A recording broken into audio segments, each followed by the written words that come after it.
This summarizes, in a sense, I think, everything that one needs to know about pain and analgesia, and will be basically the format of what I'm discussing. There are peripheral diseases as a clinician. We see patients who have arthritis, who have migraine, who have a variety of different painful conditions, and I would, at least as a clinician, like to take exception. I think the first pain meeting I ever went to was in Berlin, and it happened to occur on the day that the Berlin Wall fell, which made it a somewhat premonition meeting. At the end of this meeting, a group of the foremost pain researchers in the world were asked to find things that they could all agree on before they would be released from this meeting and sent back. And there was only one thing that they could agree on, and that was if an individual indicated that they had pain in some part of the body, say a hand, and you produced a local nerve block with, say, local anesthetic, like you do when you go to dentist before they do a procedure, and the pain didn't go away, then probably that was a bad nerve block. Okay? That is to say, the pain does originate in a very meaningful way in the vast majority of clinical situations because there is some process going on in a peripheral tissue. That process may even be an injury of the sensory nerve itself, which produces kind of a sensitization, an ability to activate that nerve more easily. Okay? This signal goes into the spinal cord, gets sent up to the brain. That is still one of the areas about pain that we understand the least, this sort of mechanisms by which this signal is brought up to consciousness. Okay? And then, as Karen indicated also, there is a descending pathway which inhibits pain. This is the reason why morphine is such an effective drug, because it mimics the action of endogenous neurotransmitters, the endorphins, and it activates a system which inhibits pain signaling. Okay? And this is the structure that I'm going to deal with. Okay? Now, there's one caveat that's important in this, and that is that, and I think, Karen also pointed this out, that most of the data that we have in our understanding of these mechanisms and circuits have derived from studies in males, male animals, male humans. Some were 70 kilograms, some were more, some were less. Okay. And it is really this issue that I would like to at least try to begin to rectify a little bit, to discuss some aspects of various parts of this circuit, this mechanism, okay, that are highly sexually dimorphic, that impact differences between men and women, and how they experience pain and how their management at a clinical level has to differ. Okay. Now, again, I think Karen sort of pointed this out. There are a lot of painful conditions, chronic painful conditions, that are much more common in women, and there are many that are more common in men. An important aspect of this difference are that many of the ones that are inflammatory, that have this word itis attached at the end, like arthritis or colitis or carditis, okay, are ones that are more common in women. Okay? So inflammatory diseases, and I think also Dr. Sternberg this morning mentioned this in context, has to do a lot with sex differences in pain syndromes. And I will also want to point out, importantly, because many of these are amongst them, it's not even the number of syndromes, right, but it's how common they are. And these syndromes are extremely common, okay? So we're talking about really the vast majority of causes of clinical pain. Okay, I'd like to give you a little bit of an example of how sexually dimorphic they are, how different they are, how much difference there is. Now, I put a little disclosure at the bottom here, which is clinically my responsibilities are in the division of rheumatology and clinical immunology.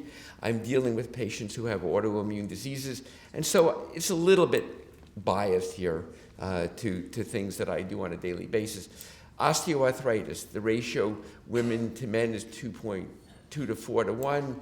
Rheumatoid arthritis is about the same. Lupus, it's, to see a male lupus patient, is an uncommon thing, okay, even in a busy, practice. And on. But these, are highly, highly sexually dimorphic. We're not just talking about 50% more women than men. We're talking about 2 or 3 or 10 times as many, okay?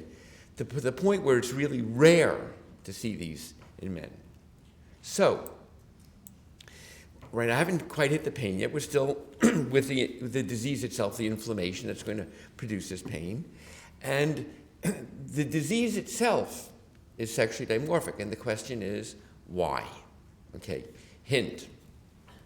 Okay, and this was, again, I think, Esther Sternberg this morning. I realize it's very hard to see what's the arrangement here. I will try and articulate important things out on the slide that people maybe can't see. But Dr. Sternberg, earlier pointed out that stress is an immensely important aspect of disease, okay? And so the question is it an immensely important aspect of what makes diseases, painful diseases, itis-like diseases, sexually dimorphic? And the answer is yes, okay? And one of the parts of the neuroendocrine stress axis that Dr. Sternberg was discussing was the adrenal gland, okay? The adrenal gland is made up of 2 parts, the inside, which is known as the medulla, which is a little bit darker here, and I'll explain why in a moment, and the outside, which is known as the cortex. And these are the points in these neuroendocrine systems where now the hormones are going to be released and going out to affect the body, okay? So we have from the hypothalamic pituitary adrenal axis, the glucocorticoids, and from the sympathoadrenal axis, adrenaline and some related catecholamine-like compounds, okay? Now, what this gland is stained for is estrogen receptor alpha, okay? This is a 21-day-old rat, and you can see that, in fact, there's estrogen receptor in the medulla of both a male and a female animal, okay? We now are looking at 35 days, what we call peripubertally in this species, and again, you can see them in both. So why do I repeat this? It'll become clear in a moment. Now let's go to the adult, okay? And in the male, estrogen receptor is gone, okay? The stress axis has now become sexually dimorphic. And one of the other aspects, since we're talking along the issues of life cycle, that are important differences here is that many of these sexually dimorphic diseases are not sexually dimorphic before puberty, okay? So the incidence, for example, of arthritis, what we call juvenile rheumatoid arthritis, which is sort of all those diseases put together because we have difficulty discriminating them, often in children, are in fact equal. We see them roughly a 1-to-1 ratio. And you hit puberty, and all of a sudden, it's now 3-to-1, 4-to-1, 10-to-1, okay?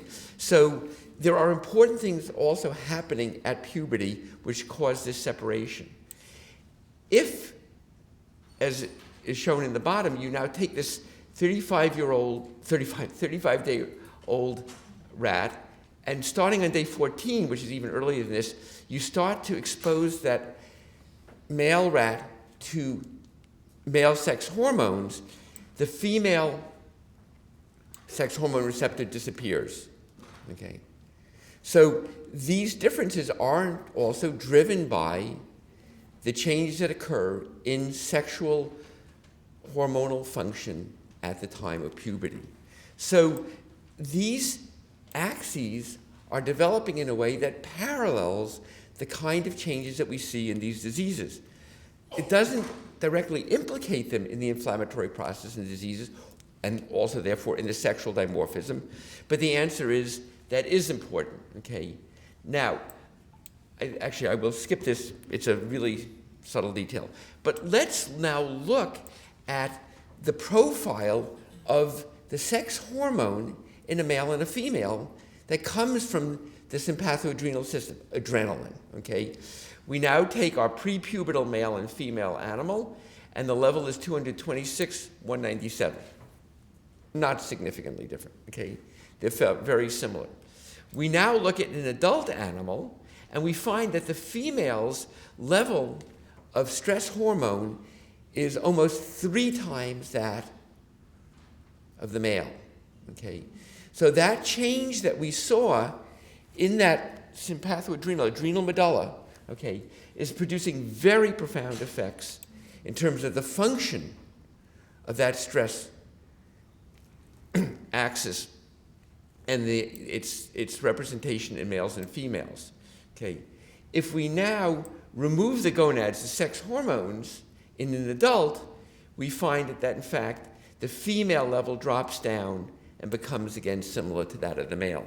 This difference, as I think Karen Berkeley was pointing out in other dimensions of the discussion just before, is driven by sex hormones. Okay, so this difference is driven by it, and it's driven by it not just, chronically. I mean, you've gone through puberty and the change occurs, and that's the way it is. It can be changed dramatically throughout the lifespan of the female. This is not the same in the male. If you make these changes in the male, okay, the male is a much more rigid organism. They don't change. Once they've gone, you've noticed that, huh? Okay.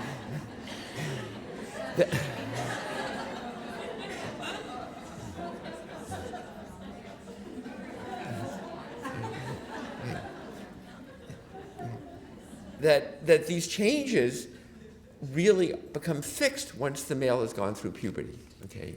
And therefore, probably your ability to impact the inflammatory diseases in the male is going to be very different from that in the female. Okay. Now, as Dr. Sternberg earlier wanted to define stress, I would also like to define inflammation, okay? Because I think it's a little bit hard to discuss this without a definition. And it probably means things a little bit different to different people. Okay, this definition was created AD 90. Okay, so it's been around for a few millennia. Okay, and it probably is about the only thing in clinical medicine that has held true for the last 2,000 years. Okay, from when Celsius made this observation, okay, around 90 AD, that inflammation is characterized by the presence of heat, redness, swelling, and pain. Okay, I have finally brought pain into the picture, so we're going to get across to that very shortly. Okay. Anybody who has sprained an ankle or has, injured themselves in some way or had surgery knows that it is warm, it is swollen, and if you push on it, it is tender. Okay, that is inflammation. Now, I don't have time to go through all the dimensions of inflammation and how they impact sexual dimorphism. I just want to give one example, okay? And that's shown here on the next slide, which is swelling, okay? And the mechanism underlying swelling is the leakage of proteins and cells from our blood vessels out into the tissue that's been injured, okay? We call it plasma extravasation.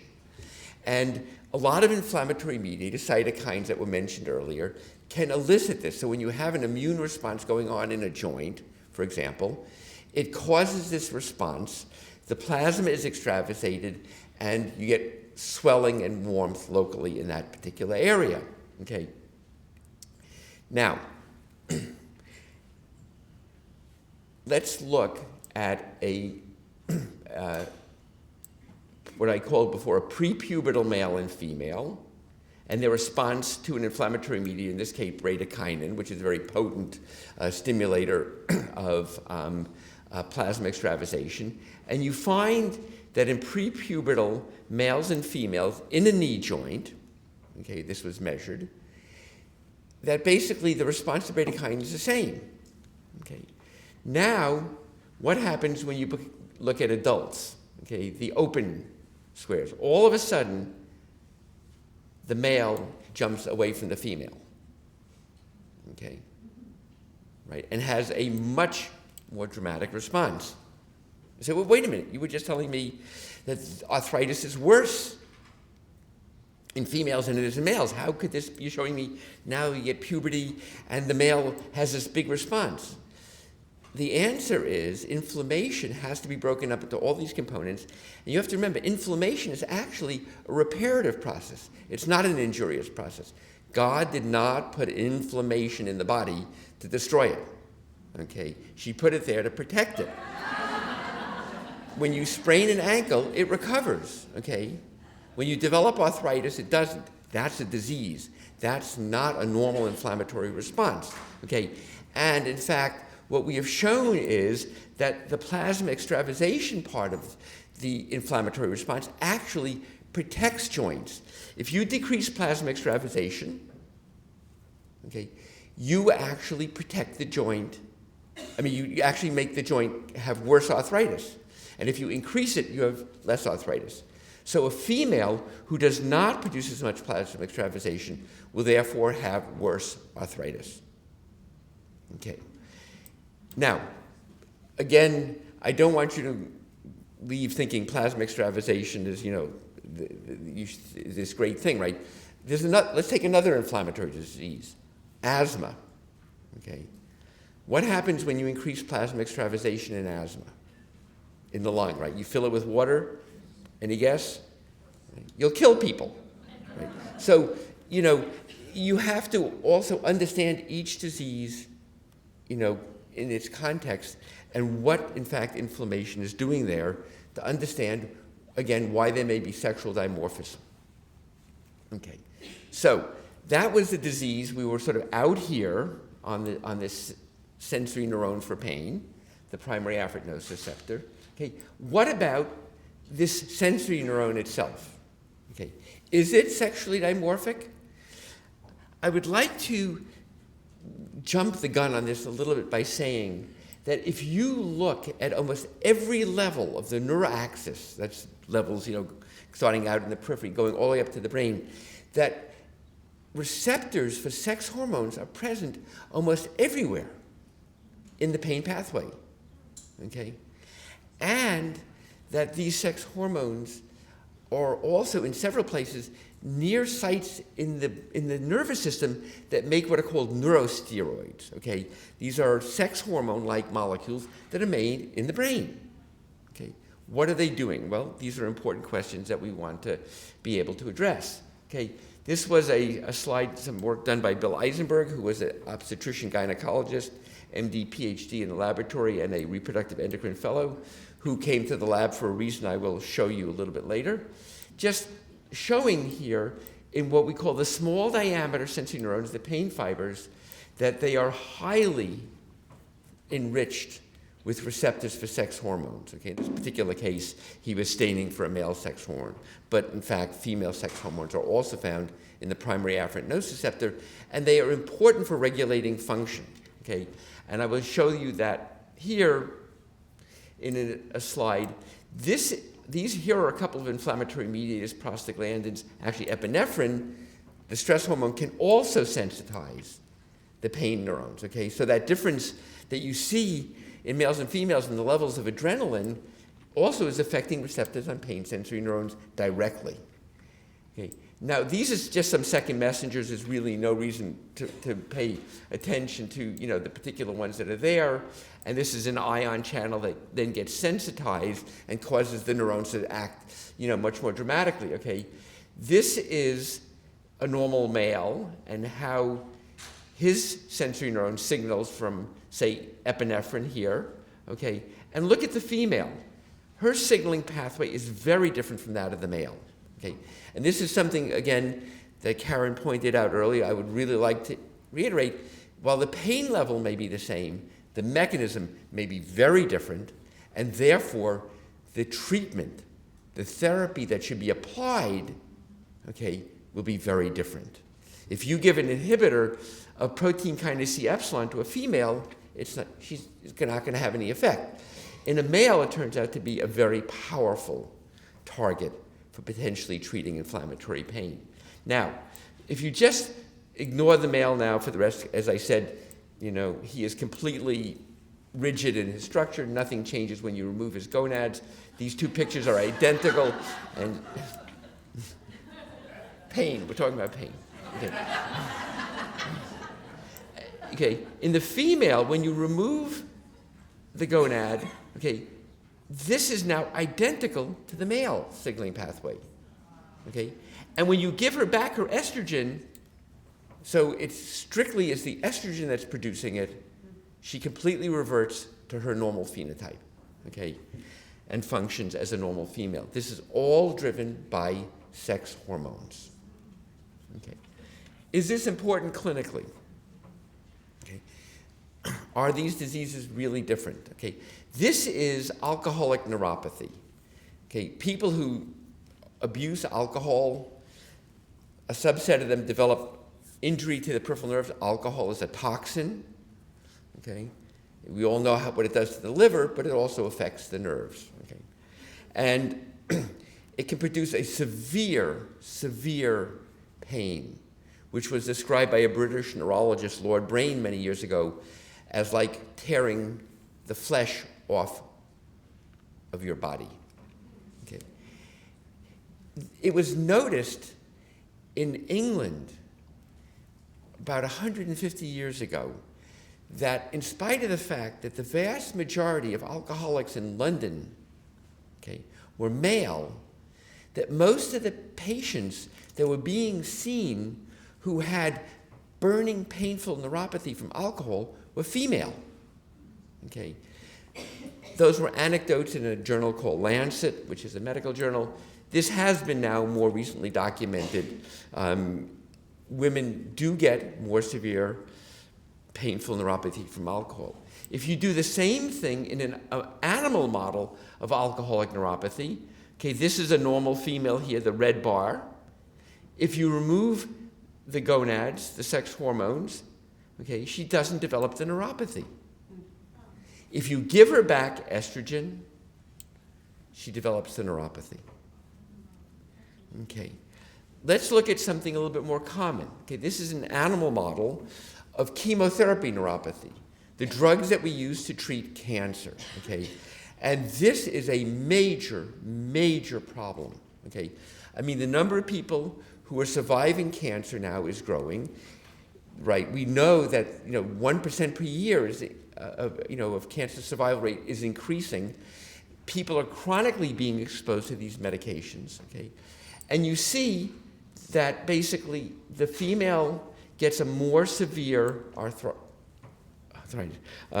painful neuropathy from cancer chemotherapy in this animal model, and that as you go to higher doses, this gets worse. Okay, why is that important? It's important because for many of the drugs that we use to treat cancer, the major dose-limiting effect is painful neuropathy.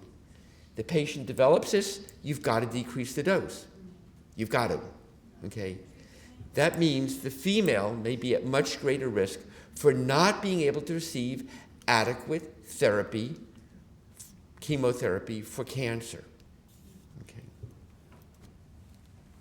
Okay, one last topic that I would like to discuss, which is, I think, why Karen put that slide up of me in the middle of her talk, and that has to do with therapy, okay? And this is now not therapy in animals, this is therapy in patients with pain, okay? And there are two aspects of this one could discuss. There really isn't enough time, so I have chosen one, which is the therapeutic response. But I would like to just say that the side effect profile, as I think Karen and others have already discussed today, also is highly sexually dimorphic. The kind of effects that you produce that may cause somebody to not want to take that that drug, even though it decreases their pain, and I can tell you that my father died with pancreatic cancer, and he would not take narcotics. He did not like the side effects. Okay? And I think there are a lot of people who do not take pain medications, not because they don't work, but because the side effects are really quite intolerable. I don't have time to really cover that today, although it could certainly come up in discussion. I would like to just discuss the most powerful class of analgesic agents we have and differences between men and women in their response to those drugs. Okay. I'm talking about the opioid analgesics. Okay, we heard that acupuncture is 2,000 years old. Okay, recorded opium use goes back maybe another 3,000 past acupuncture. It's been around a long time, okay? And it's been used for the treatment of a number of symptoms for that long period of time. Its modern era, I guess, started in the 1600s when a British neurologist realized that this is actually quite good as a remedy to treat pain. In early 1800s, the active component of the opium poppy was finally isolated, and it took the American Civil War to introduce the idea that you could actually inject this medication as opposed to giving it orally. The hypodermic needle was invented, and this medication was given to individuals.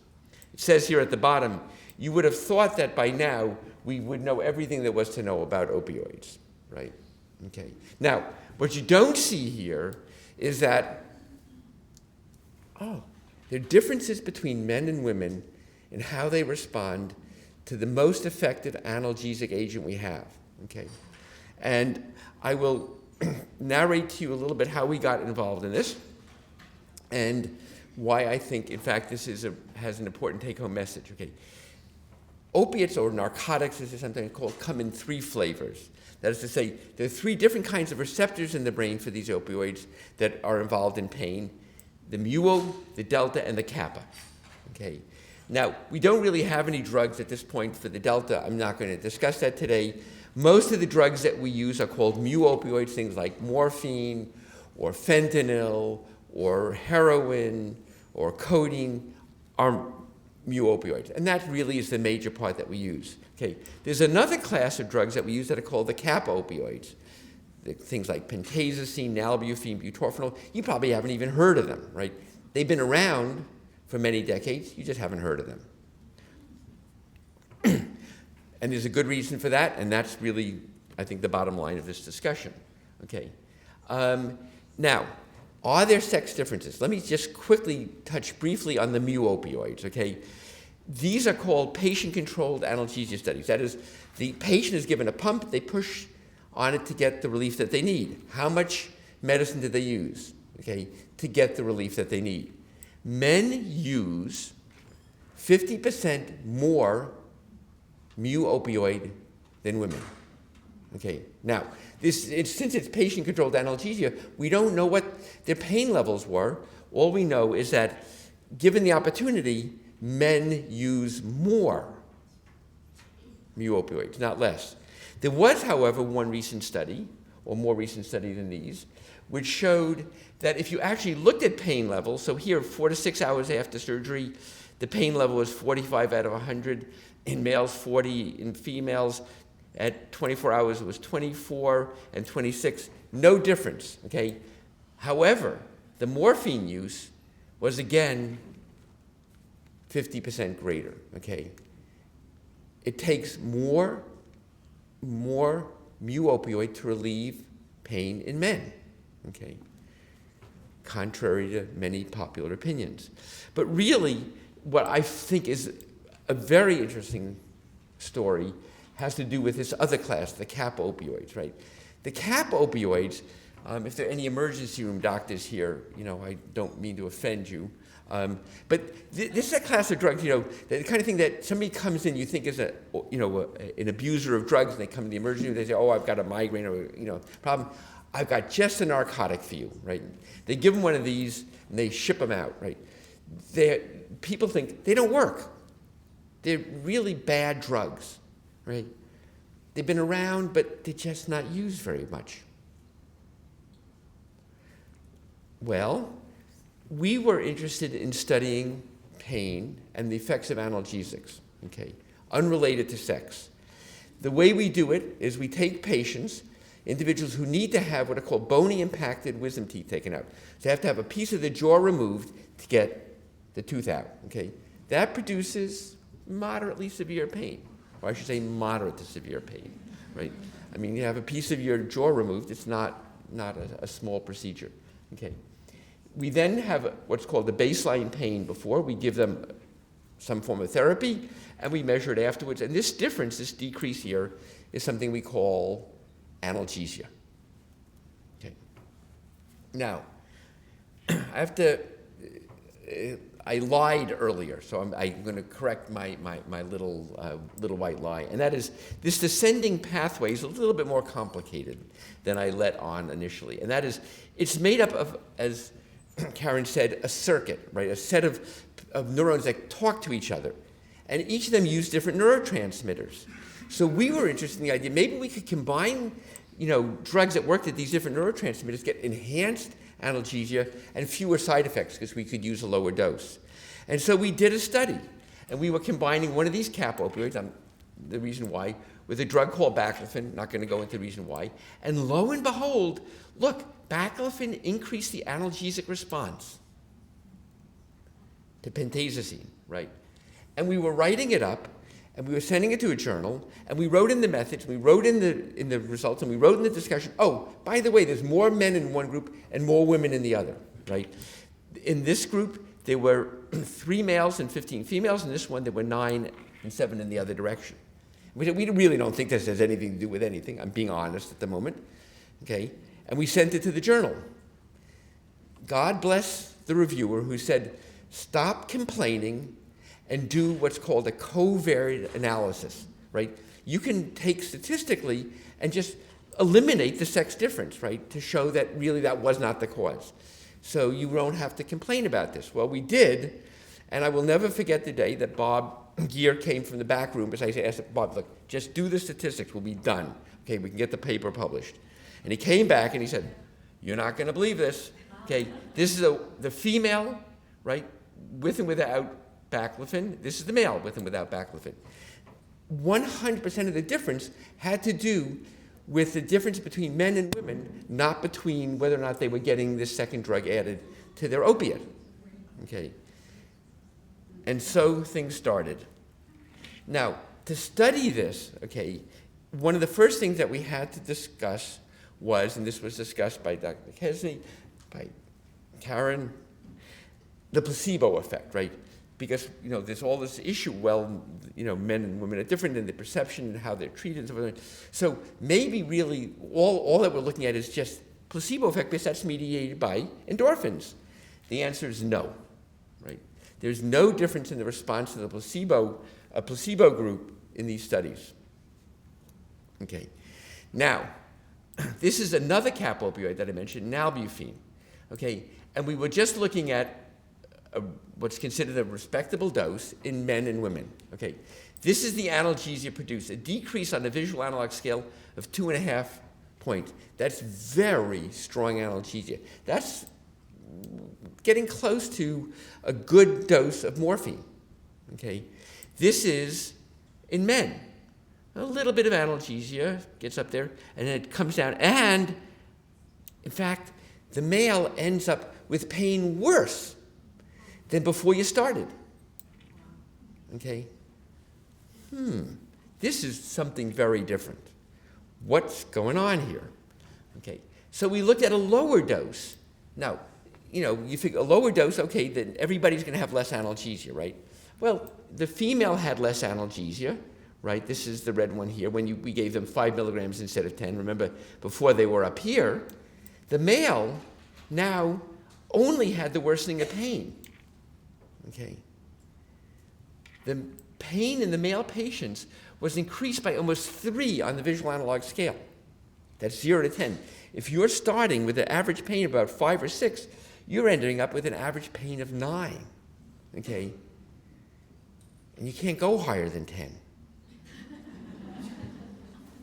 There is something going on here. Men and women are different. What's going on here?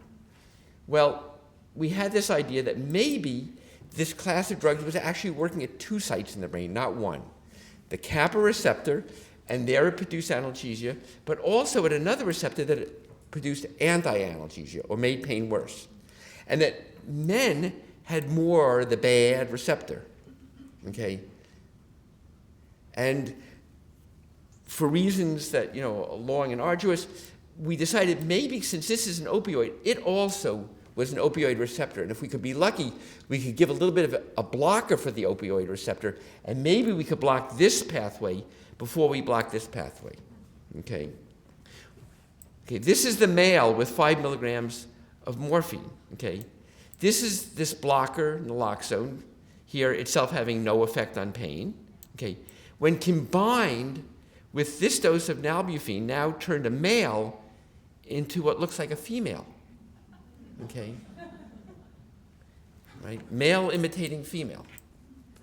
And the female, in fact, also had an increase in her analgesic response, okay?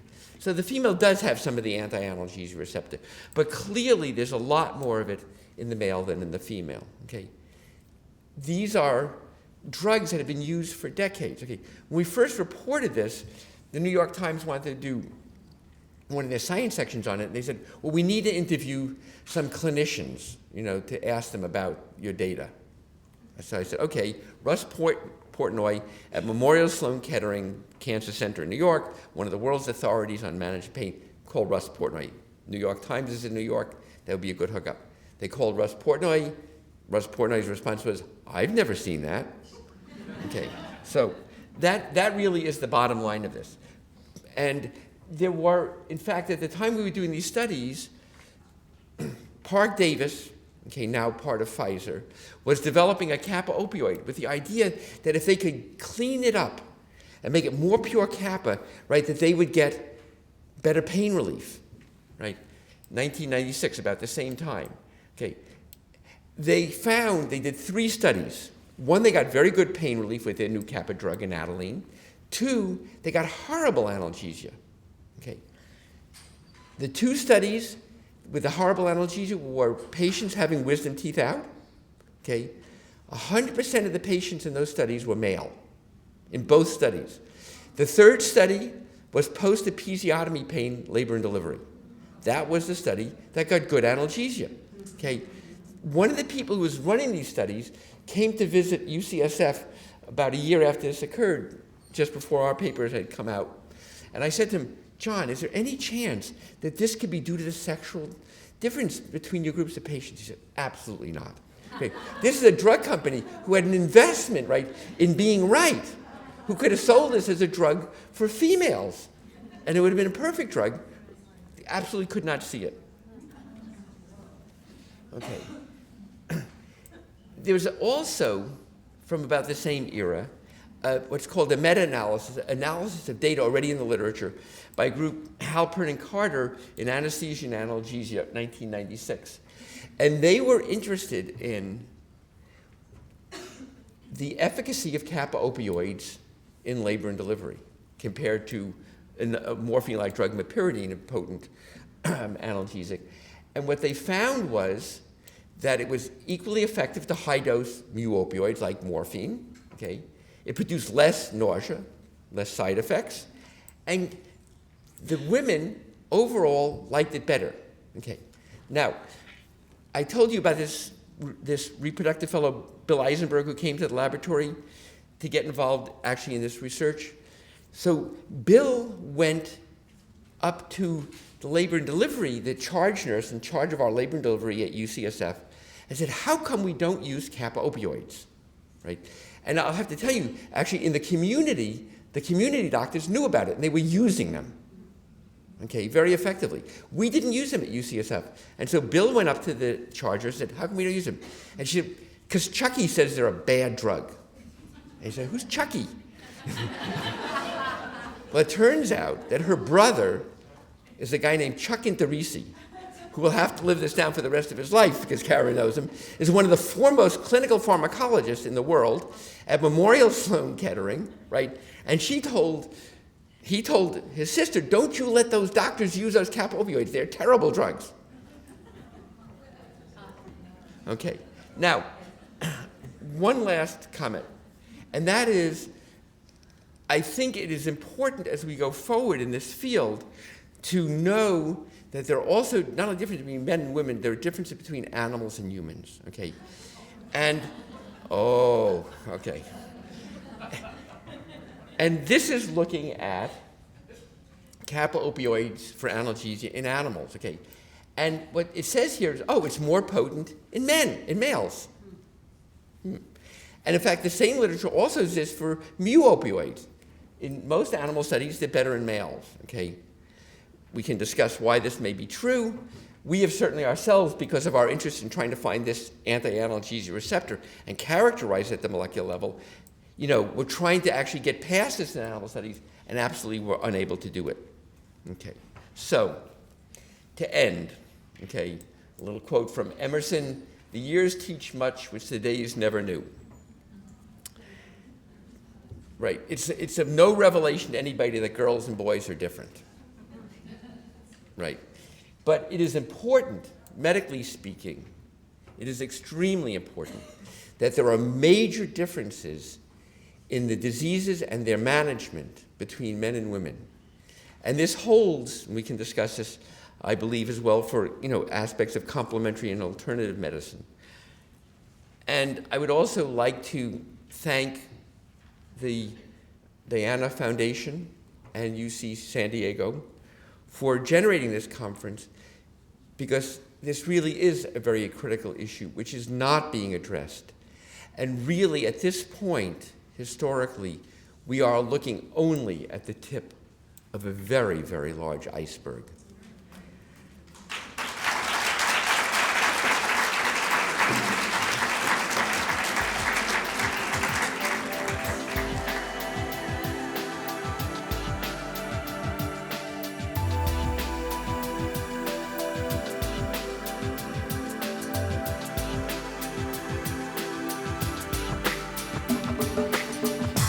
The Diana Padelford Binkley Foundation helps facilitate dialogue between Western physicians and alternative medical practitioners in the diagnosis, treatment, and management of pain in women.